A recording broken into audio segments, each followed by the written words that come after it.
आज मैं आपको सुनाऊंगा राजा और चोर की एक मजेदार कहानी। एक गांव में एक चालाक चोर रहता था। वह इतनी सफाई से चोरी करता था कि किसी की पकड़ में नहीं आता था। लोगों का मानना था कि वो किसी की आंख से काजल चोरी कर लेगा तो भी किसी को भनक नहीं लगेगी। गांव में चोरी करते करते अब उसे बोरियत होने लगी थी।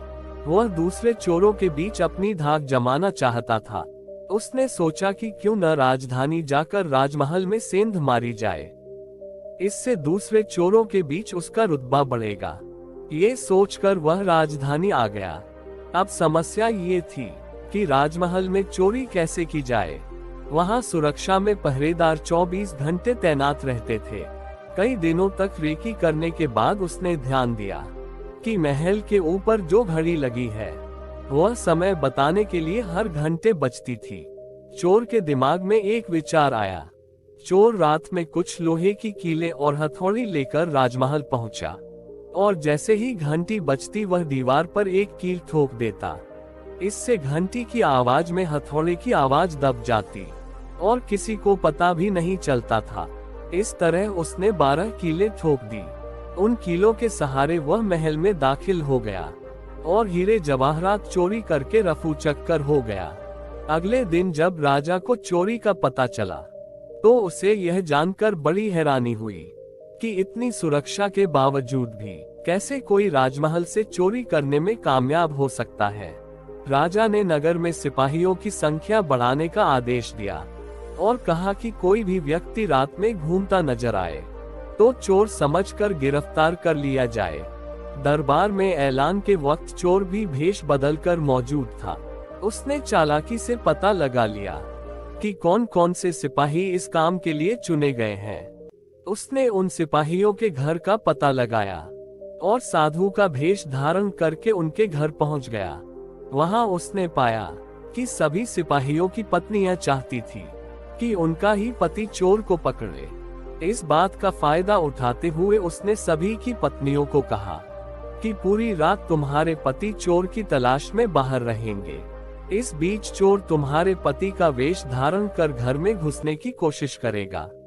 भले ही वह तुम्हारे पति की आवाज निकाले, लेकिन तुम उसे अंदर मत आने देना और गर्म कोयला फेंकना। इससे चोर घायल हो जाएगा और पकड़ा जाएगा। पत्नियों ने हामी भर दी। वहीं सिपाही पूरी रात गश्त करते रहे और चोर की तलाश करते रहे। सुबह के 4 बज गए थे। सभी सिपाही चोर को ढूंढते ढूंढते थक गए। तभी सारे सिपाहियों ने सोचा कि अब घर चलकर थोड़ा आराम कर लेते हैं। जब वे घर पहुंचे और दरवाजा खटखटाया तो पत्नियों को शक हुआ। उन्होंने सोचा कि साधु की बात सच हो गई। जरूर ये चोर है जो भेष बदल कर आया है। वे जलता हुआ कोयला अपने पतियों पर फेंकने लगी। इससे सारे सिपाही घायल हो गए। उन्हें अस्पताल में भर्ती कराना पड़ा। दूसरे दिन राजा को जब सारी बात पता चली तो वह चिंतित हो गया।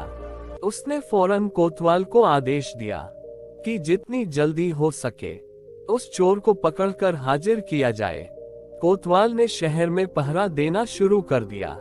इस दौरान कोतवाल को एक युवक आता दिखा। कोतवाल ने उस लड़के से पूछा, कौन हो तुम? युवक ने कहा, मैं चोर हूँ। कोतवाल को यकीन नहीं हुआ।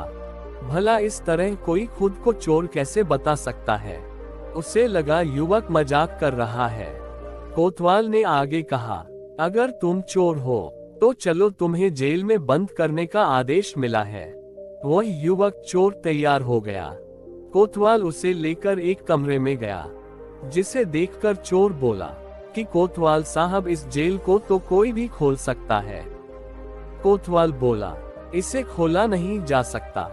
चोर बोला, आप अंदर जाए, मैं बताता हूँ कि इसे कैसे खोल सकते हैं।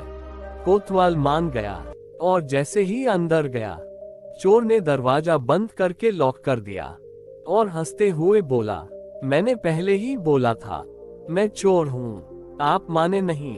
कोतवाल पूरी रात जेल में बंद रहा। सुबह सिपाहियों की मदद से कोतवाल किसी तरह जेल से बाहर आया और राजा के पास पहुंचकर उसने सारी कहानी सुनाई। पूरी बात सुनकर राजा दंग रह गया। अब उसने खुद चोर को पकड़ने का फैसला किया।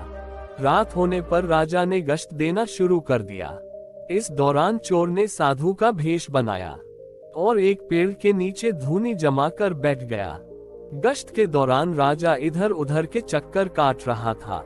इस दौरान उसने पेड़ के नीचे साधु को बैठा देखा तो पूछा कि बाबा, इधर से किसी अजनबी इंसान को जाते देखा है क्या?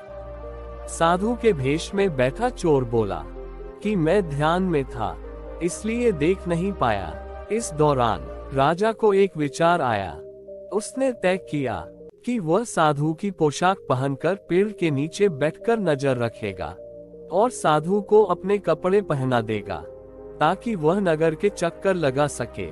पहले तो चोर इस बात पर राजी नहीं हुआ, लेकिन काफी चर्चा के बाद वह राजा के कपड़े पहनने के लिए राजी हो गया। राजा साधु के भेष में पेड़ के नीचे बैठ गया। इस दौरान चोर ने राजा के कपड़े पहने, घोड़े पर बैठा और महल जाकर आराम से सो गया। जब पूरी रात गुजर गई, सुबह के 4 बजे के करीब राजा को लगा कि साधु तो अब तक लौटा नहीं और न ही कोई अजनबी इस रास्ते से गुजरा, तो उसने महल लौट जाने का फैसला किया।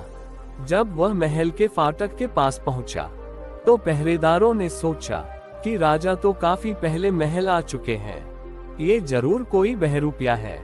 उन्होंने राजा को बहरूपिया समझकर जेल में डाल दिया। भोर होने पर एक संतरी ने राजा को पहचाना और जेल से बाहर निकाला। वह राजा के पैरों पर गिरकर माफी मांगने लगा। राजा ने उसे माफ कर दिया। राजा ने महल पहुंचकर देखा कि चोर रात भर उसके बिस्तर पर सोया और उसी की पोशाक में फरार हो गया। अगले दिन राजा ने ऐलान किया कि अगर चोर उसके सामने आ जाएगा तो उसे बख्श दिया जाएगा, साथ ही उसे इनाम भी दिया जाएगा। चोर वहां मौजूद भीड़ से निकलकर बोला कि मैं ही चोर हूँ। सबूत के तौर पर उसने राजा को उसकी पोशाक दिखाए और चोरी का सारा सामान भी वापस कर दिया। राजा ने अपने वादे के मुताबिक चोर को माफ कर दिया। राजा ने भेंट में उसे एक गांव दिया, साथ ही वादा लिया कि भविष्य में वह कभी चोरी नहीं करेगा। इस तरह चतुराई के बल पर चोर ने खुद को साबित किया और खुशी खुशी जीवन यापन करने लगा। कहानी से सीख, अगर इंसान में बुद्धिमानी और समझदारी है तो वह विषम परिस्थितियों में भी खुद को साबित कर सकता है।